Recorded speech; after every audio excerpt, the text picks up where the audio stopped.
شاعر جناب اعظم بنیری سے.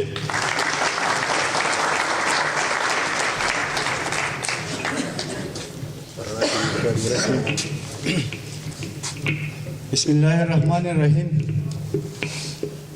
ډیره زیاته مننه کوم د ملګرو میلمنو چې هغوی دلته راله زموږ دا پروګرام یې ښایسته کو او ډیره زیاته مننه د دې ملګرو هم کوم چې دلته ناست دي موږ اوري موږ ګوري. زه نن ډېر زیات خوشحاله یم چې خپلو خلکو ته شعر ویم. ډیره زیاته مننه کوم. یو قطعه د غزل نه مخکې ویم چې وریځې ګرځي ډېر یریږمه باران رانه شي. وریځې ګرځي ډېر یریږمه باران رانه شي چېرته یادونه سر خوړلي د جانان رانه شي. وریځې ګرځي ډېر یریږمه باران رانه شي چېرته یادونه سر خوړلي د جانان رانه شي. ته راته مه وایه چې راشه نو زه نه درځمه. ته راته مه وایه چې راشه نو زه نه درځمه چېرته په تا باندې د سختې نه پیریان رانه شي. دغه څه شعرونه دي چې یاره د ترنم نه پرېوتی یم بس چې شاګر صاحب مطلب ده چې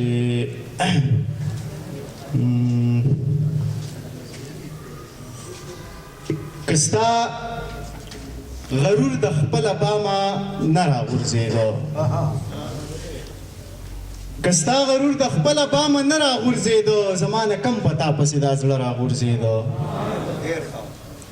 که ستا غرور د خپله بامه نه راغورځېده زما نه کم په تا پسې دا زړه راغورځېده. او په خپل ایماني ووایه په چا پسې خفه وې. په خپل ایماني ووایه په چا پسې خفه وې بېګا چې دې په اوښکو کې باڼه راغورځېده. په خپل ایماني ووایه په چا پسې خفه وې بېګا چې دې په اوښکو کې باڼه راغورځېده. او چې تا رانه په تود مازدیګر لار جدا کوله چې تا رانه په تود مازدیګر لار جدا کوله دا زړه رانه قسم دی چې په خوله راغورځېده. چې تا رانه په تود مازدیګر لار جدا کوله قسم دی چې دا زړه رانه په خوله راغورځېده. او میله کې د قامونو د عظمت بولي ختله میله کې د قامونو د عظمت بولي ختله معیار د پښتنو مې پکې ښه راغورځېده.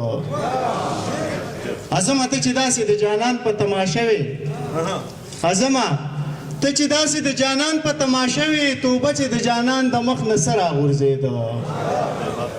دغه څو شعرونه نور دي چې ستا نامه مې د زړه سر وخي او خولې له راځي. چې ستا نامه مې د زړه سر وخي او خولې له راځي نو ستا یادونه لیوني ورسره شپې له راځي. چې ستا نامه مې د زړه سر وخي او خولې له راځي نو ستا یادونه لیوني ورسره شپې له راځي. ویل یې بس دی مورې بیا دیوال ته نه خېژمه ویل یې بس دی مورې بیا دیوال ته نه خېژمه یو لیونی دی چې په ما پسې کوڅې له راځي.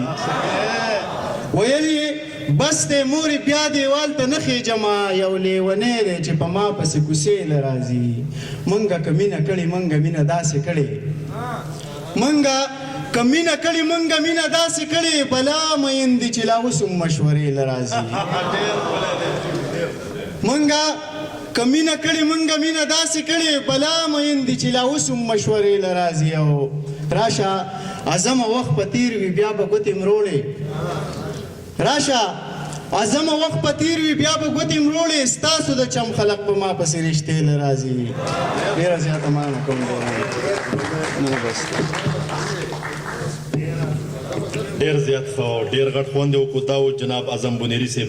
زه به د غزل